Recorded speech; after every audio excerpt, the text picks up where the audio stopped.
Charles, tell us, how did you first get interested in the extended range bass? Did you come from a traditional 4 and then move on? I come from a traditional 4 Okay. string. You know, I approached the bass that it was 4 strings. Right. Oh, they needed a bass player, and then right away I got turned on to Cream, Okay. Jack Bruce, of course, and then. But I was also turned on to a guitar player named John McLaughlin. Oh, we've heard And of I was that. really digging what he was doing, but yeah, I mean, I wasn't up to that kind of par yet. But it was like, I as time went by, 5 strings came into my hand, and 4 Right. strings, other 6 strings came into my hand, but I never really like got into it. And then I was asked about playing a fretless 6. If I played a fretless 6, and then that's how my introduction to Joe Berger, Mark Murdoch, and here I am. I'm playing a fretless 6.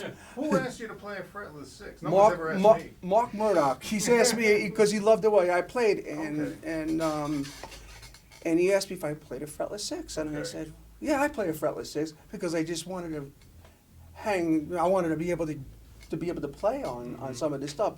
So anyway, I did what I had to do, did the recordings, and then I just was like, well, you know what, let me take it a little further. You know, and I always think about my other influences, John McLaughlin, Paco de Lucia, Al Di Meola, and I was just loving what they were doing. Wow.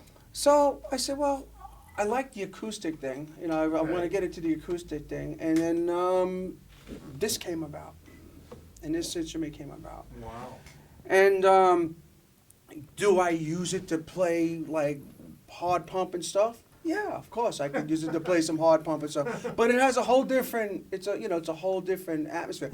Plus, I'm also like an expressive kind of a player and improviser. Right, So it actually gave me more freedoms. I can adjust tunings, I can play tunings, and and I love the harmonic richness of it, as you could hear. And it just gave me freedom. Wow. But I mean, there's a lot that goes behind it. It's not just that, well, I got more strings, okay, but there's a lot that goes into technique. That's very important. You talk about how you evolved from a 4-string technique to a 6-string. So it went from a 4-string fretted Yes. to a 4-string fretless because people would say, it sounds like you're playing fretless, when I was playing the fretted. Mm-hmm.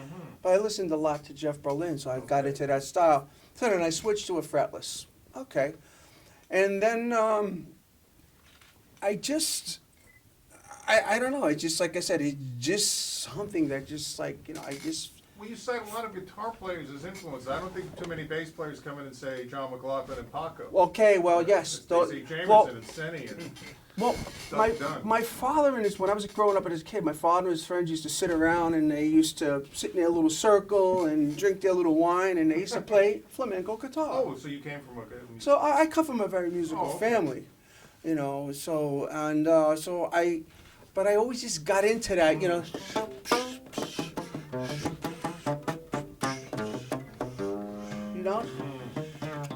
I just got into that sound, that percussive sound. Right.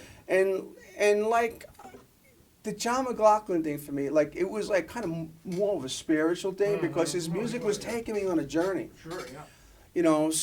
But it took a good while for me to like say, well, you know what? I've came up in the top 40 scene. Right. I've made most of my bones in it. I mean, I've made a great living out of it. I'm playing in. Remember, I started when I was 12, so here I am, 14, and I'm playing in bars and clubs, and I'm playing against these, elbow to elbow with like these older guys, and they're like telling me like, you got to learn these songs, but don't learn the song note for note. Okay. But get the idea, be you, because the Right. atmosphere. And I was always asked to improvise Okay. because I always played in these small bands. Right, you have to. Yeah, but it's not, and the improvisation was like, wow, okay, I got the freedom. But I was always asked, make sure you're thinking about what you're doing. So it's, so it all corresponds together. And mostly I played with small bands, with Okay. 3-piece bands. Right, so there's a lot of room to fill. So there's a lot of room to fill. So now comes, like we're doing ballads and we're doing stuff like that. So now here I am listening to Jocko with his harmonics, and his, you know. So there's a lot, there was a lot instead of, I mean, it was more than just the basic stuff. Right. And I was really listening deep to Jock. I'm like, hey, this guy's doing some cool stuff, man. Like, especially with Joni Mitchell and stuff, the Yes, stuff he was yes. doing with that. So I said, well, I was hearing harmonics all the way down here, and I was hearing all stuff down there, and I said, well, it's kind of like awkward to go from here to... Right, so get more strings. So, yeah, so it's some more strings. And then the thing is with the low Bs were coming in, guys like Anthony Jackson Yes. and these guys like that. So I didn't want to go that low. So, so I went with a 5-string first. Okay. And then I went with the 6-string because I was able to just grasp more. And then more these days I'm playing more like solo stuff. If you listen to some of my stuff that I put out on like YouTube, like studio stuff, I start playing more solo stuff. Right, yeah. So, and the other thing too about it is that the scale, it's a 35-inch scale. Okay. So I always, I always like to grab them higher notes, but now I have more of a body behind the note due to the scale. Okay. So now that led to more flexibility, and then it just blossomed and blossomed and blossomed, and then that's what I do. That's exactly what I do. What was your formal study? What did you study? Okay, so when I was a young kid, I was exposed to piano. My family, with the background with opera singers, and Okay. my uncle was a concert pianist and an opera teacher at Brooklyn Conserve. Oh, My Uncle okay. Joe, mathematician on top of that.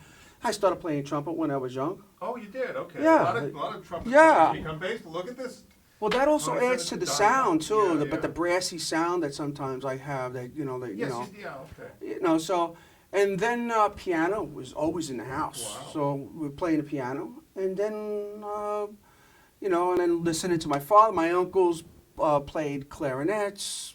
Oh, so you It was grew a up lot. with- wow, Yes, you grew I up with so very yes, musical. Wow. yeah. So I had it. So I had all that, but I was exposed a lot to classical music and a lot to opera. All my aunts sang. Wow. So everybody sang. So it was, but I had it on both sides, my mother and father's Oh, side. really? Okay. Uncle Johnny used to come down with the accordion, you know the old thing, Yeah. Sunday dinners, Yeah. So I mean, that's what it was. So now my education-wise was that, what do we have? I mean, my bass came from the pawn shop. Right.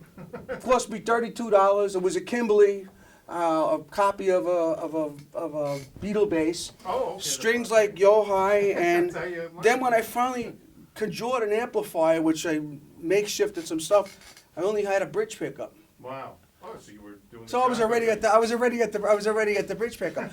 Now, so I was already playing, and then my uncle insisted that, hey, you got to get some musical Right, you gotta get this education. stuff, Well, I mean, we're talking 1976. Mhm. You know, what kind of places to study music in downtown Jersey City? But around the corner from the house, I said, be able to shortcut through my aunt and uncle's store.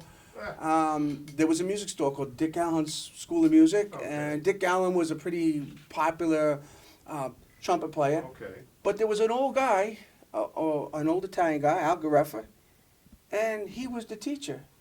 But he was a guitar player. So he played an old Gibson L something up this way, smoked a pipe, and he says, let me hear you play. And I played. He says, well, I'm not going to teach you how to play bass. I'm going to teach you music. That's important. Well, that's what it is. So I was like, okay, so we're gonna learn music. So I got formal reading Okay. training, and then it was theory, and then I'm working out of all these upright books. Wow. Like a Which, lot of work. It was a green evolving bassist. There was another So you green know. book I worked out of. Carol Kay. Any? I didn't know I worked out of the That's your Mel book. Bay Mel books. Bay. You My know, hero. so I was already in. I was already. So then I was already in advanced lessons. That was Oh. that was $1.50 more. Yes. All right, so I mean, we pay like I forget, it was like $5 or $6 for the. That's what it was. Right. Yeah. So so I got a lot of training on like a lot of stuff, like with the scales and the modes, and then he saw I was an improviser. So I mean, I was exposed to a lot of walking bass lines. But that's how I'm able to, you know, I was just able to hear the chords and stuff like that. So before you know it, he says, "Oh, I want your uncle and your father to come see me." I just went to my lessons on a Thursday, and all of a sudden, I said, "What did I do?" He goes, "Oh, nothing." So they came, and then he asked permission if I was able to go audition for his son's band. He needed a bass player. Okay. And here's Charlie Lambiase at 14 years old playing in clubs. Wow, on the bands, and you could do that in those days, didn't I had to sit. I had these sideburns, a lot more hair, and sit in the corner where the dude was in water up against the wall. Yeah, that was. Don't drink it though.